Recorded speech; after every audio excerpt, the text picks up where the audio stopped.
सुप्रभातम बच्चों, मैं यादराम भारद्वाज आप लोगों को आज संस्कृत का कुछ व्याकरण बताने वाला हूँ, जिसमें हम लोग संस्कृत का सबसे अहम पार्ट व्याकरण का संधि को समझेंगे। संधि को समझने के लिए संधि की समझ होनी चाहिए। संधि एक ऐसा व्याकरण है हमारा जिसमें जो लंबे लंबे शब्द होते हैं उसको नहीं समझ में आता है। उसका वजह है कि हमको संधि समझ में नहीं आता है। तो संधि को हमको समझना है। संधि क्या है इसकी परिभाषा देखेंगे। परिभाषा क्या कहता है हमारा, संधि दो वर्णों के मेल को कहते हैं। दो वर्ण जब जुड़ते हैं तो उसमें कोई विकार उत्पन्न होता है, उसको हम संधि कहते हैं। चूंकि संधि जो है वर्णों का मेल है, कहना चाहिए वर्णों का खेल है, तो वर्णों को भी समझना पड़ेगा। देखिए संधि होता क्या है, जैसे कि हम कोई एक लंबा शब्द पढ़ते हैं, संस्कृत में अक्सर हमको देखने को मिलता है लंबे लंबे शब्द, बच्चे जिसको पढ़ नहीं पाते हैं, उच्चारण नहीं कर पाते हैं, तो कहीं से भी तोड़ देते हैं। जैसे कि मैं आपको एक शब्द लिख के बताता हूं, सृजाम्यहम्, ये एक शब्द है सृजाम्यहम्। अब इसको किसी बच्चे को पढ़ने के लिए बोलेंगे तो क्या बोलेंगे, सृजाम्यहम्, या फिर कहीं से भी तोड़ सकते हैं सृजाम्यहम् ऐसे। तो ये तोड़ने का गलत तरीका है।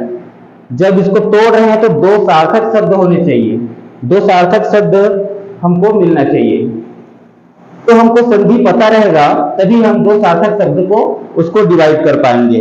देखिए यहां पर क्या है, ये है सृजामि और अहम, दो शब्द हुआ सृजामि अहम। अब आप कहेंगे इसमें सर सृजामि ये जो शब्द है इसमें कुछ अलग लग रहा है, इसमें कुछ अलग लग रहा है, इन दोनों में तो ये या है, इसमें या नहीं है। यही तो है, हम दो शब्दों को इतना जल्दी जल्दी बोलते हैं कि बोलने के चक्कर में जो पहला शब्द होता है उसका अंतिम अक्षर अभी क्या है बताऊंगा आपको, और दूसरे शब्द का पहला अक्षर इतना घनिष्ठ आ जाते हैं, जुड़ जाते हैं। जुड़ने के कारण क्या होता है, क्योंकि हमारे 52 अक्षर होते हैं, उन 52 अक्षरों का उच्चारण स्थान होता है, मुंह के अलग अलग जगहों से उसका उच्चारण होता है।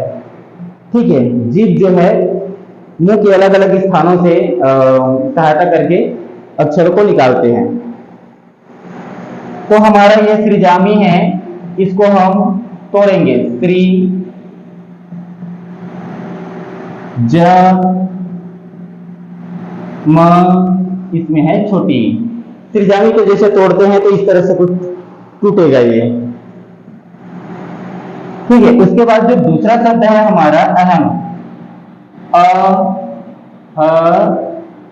म, ठीक है, अहम। इस तरह से सृजामि अहम दो हम दोनों शब्दों को अलग अलग तोड़ दिए, डिवाइड कर दिए। अब इसमें देखिए जो पहला शब्द है, पहला शब्द का अंतिम अक्षर कौन सा है, वर्ण हमारा ई है। दूसरे शब्द का पहला अक्षर कौन सा है हमारा, आ है। दोनों स्वर हैं, दोनों स्वर वर्ण हैं, और दोनों स्वर वर्ण जो हैं आपस में जुड़ेंगे, क्योंकि दोनों को हम एकदम जल्दी से बोलेंगे तो दोनों शब्द एक शब्द जैसे बनेगा। तो इसका अंतिम का अक्षर और इसका शुरू का अक्षर दोनों जुड़ जाएंगे। यहां पर क्या होगा, क्या होगा, इसको तोड़ के देखते हैं क्या होगा। चलिए इसको भी तोड़ देते हैं ऊपर में,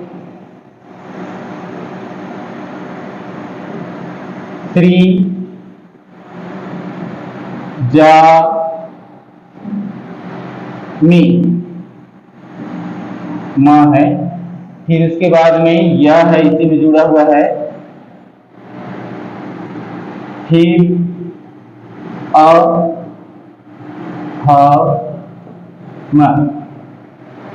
सृजाम्यहम्, इस तरह से। अब देखिए ये जो हमारा सृजाम्यहम् है और उसको हमने दो शब्द में तोड़ा है, देखते हैं, इसमें भी सा है, इसमें भी सा है, इसमें भी री है, इसमें भी री है, ज इसमें भी है, इसमें भी है, आ भी है, इसमें भी आ है, और म भी है, इसमें भी म है। और चूंकि ये अंतिम और प्रथम अक्षर में संधि हुआ है, इसलिए इसको लास्ट से इसे काटेंगे। म है तो म कट गया, ह है तो ह कट गया, और आ है तो ये अ भी काट देंगे। अब जो ये य है वो क्या है, ई जो है य बन गया है उसमें। यही तो है, जो दो अक्षर जुड़े हैं, दोनों में कोई विकार उत्पन्न होता है जुड़ करके, उसी को ही संधि कहते हैं। यहाँ पर ई का परिवर्तन हो गया है या, यही हमारा संधि है। अब ई का यह परिवर्तन कौन सा संधि होता है, ये हमको डिटेल में पढ़ने से पता चलेगा। तो ई का यह परिवर्तन होता है हमारा यण स्वर संधि। ठीक है, तो ये हमारा एक संधि का समझ हो गया। चलिए ठीक है, संधि का समझ है। देखेंगे संधि कितने प्रकार के होते हैं। संधि होते हैं तीन प्रकार के। तीन प्रकार के क्यों होते हैं, क्योंकि वर्ण ही हमारे तीन प्रकार के होते हैं। वर्ण होता है, एक हमारा स्वर वर्ण होता है, दूसरा होता है हमारा व्यंजन वर्ण होता है, और तीसरा जो होता है वो होता है विसर्ग होता है, जिसका उच्चारण हम ह के रूप में करते हैं। इस तरह से हमको तीन प्रकार के एक वर्ण मिलते हैं, समझिए। अब हमको संधि कौन सा स्वर है, कौन सा व्यंजन है, कौन सा विसर्ग है, इसको देखना है। तो देखेंगे इसी में, जब दो वर्ण आपस में जुड़ रहे हैं तो पहले वाला वर्ण कौन सा अक्षर है। यदि पहले वाला वर्ण है, यदि हमारा स्वर है, जैसे कि यहाँ पर ई है स्वर, तो ये हमारा स्वर संधि हो जाएगा। और दूसरा व्यंजन, यदि पहले अक्षर व्यंजन है, जैसे कि हम यहाँ पर लिखेंगे, एक और ऊपर का मिटा देता हूं,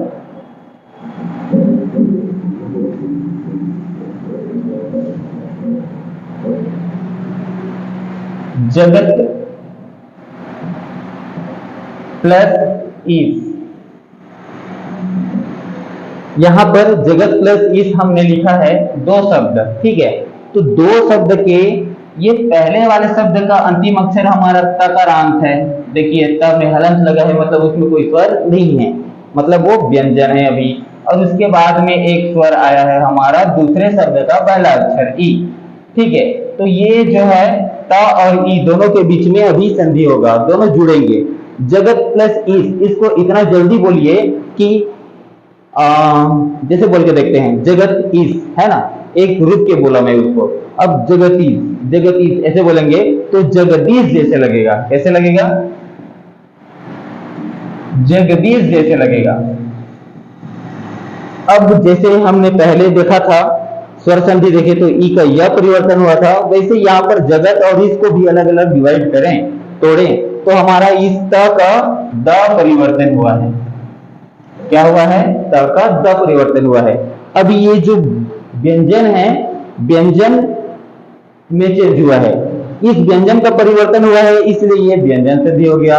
अब कहेंगे प्रथम शब्द के अंतिम अक्षर यदि व्यंजन है तो वो व्यंजन संधि। पहले क्या देखा था हमने देखा था प्रथम शब्द के अंतिम वर्ण यदि स्वर है तो वह स्वर संधि। अभी हमने देखा प्रथम शब्द के अंतिम वर्ण यदि व्यंजन है तो वह व्यंजन संधि। अब आप समझ गए होंगे विसर्ग संधि कैसा होगा। विसर्ग संधि भी यही है,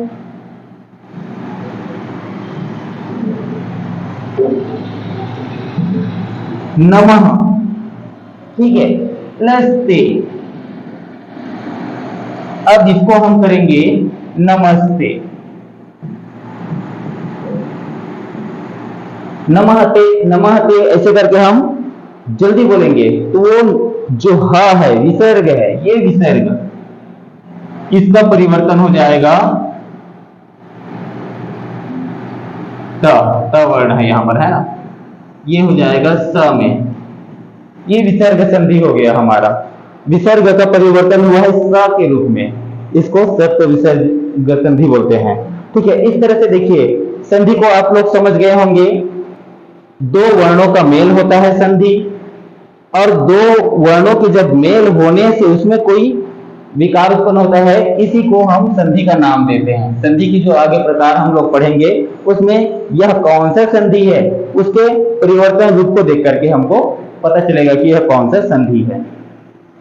तो एक संधि का सामान्य समझ आपको समझ में आ गया होगा, और इसको पूरा देखना है, समझना है अच्छे से, संधि को पूरा तीनों संधि को समझना है, और हर एक संधि के प्रकार जो है उनको समझना है। तो कुछ रूल भी हैं और वर्ण को भी समझना पड़ता है, तो सबको समझेंगे धीरे धीरे करके। फिलहाल आज की वीडियो में इतना ही। यदि ये संधि की सामान्य समझ आपको समझ में आई हो तो हमारी वीडियो को लाइक करें, शेयर करें, सब्सक्राइब करें। वीडियो को देखने के लिए धन्यवाद।